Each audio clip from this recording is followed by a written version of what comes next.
The stars are out tonight.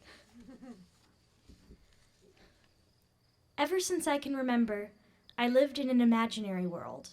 I preferred books to reality, made up stories, and wanted to be an actress or a writer, so I could discover new characters and bring them to life. I made up countless heroes and villains and battles, and read about what I couldn't make up. I read like books were fey food, and I was some poor blockhead who stumbled into a mushroom ring. Then, sometime around when I was 9 or 10, I learned some important truths about the world. I learned that things could be amazingly, terribly unfair. There wasn't a moment of dramatic realization that I can point out and create an epic narrative out of. I just gradually learned bits and pieces.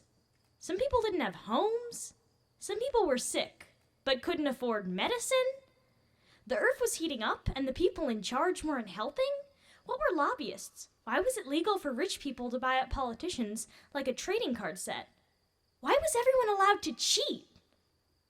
And then, when I was 10 years old, on November 8th, 2016, I learned that sometimes wicked overlords don't need a Death Star or Horcruxes to rule the realm. Just a lie enough people will believe. Me and my family watched the election on the pull-out couch, eating popcorn. I used to wonder what people did during historical moments, and apparently the answer is eat burnt popcorn and eventually fall asleep watching CNN on an old pulled-out couch. And then, upon finding out the results, cry. A lot. Reality, for once, had as high of stakes as fiction, and I wanted to go back. I wanted to go back to a time where the heroes always won, and villains fell, and battles had a start, and they had an end. But that wasn't going to happen. So I tried to do the next best thing, and come back down to earth. Because even as I locked myself in my room and cried, a lot, this election taught me something. It taught me that I couldn't wait for someone else to change the world. I had to get in and change it myself. Sometimes the perfect politician comes along to rally the people. More often they don't. Sometimes the good guys lose. And you know what? Then I had to rally myself because leaving the world as it wasn't an option.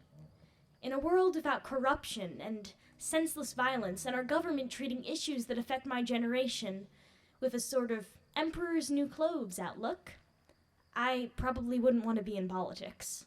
I'd probably go to college, study theater, maybe go to Broadway if I worked hard enough. But that's not where we are. And I believe that if I didn't try to change the world, it would be selfish of me. And I'm scared of being selfish. If I can make an impact, no matter how small, I can't waste that shot. So no matter how much I might want to lose myself in a different world, I know that I can stay in this one. This I believe.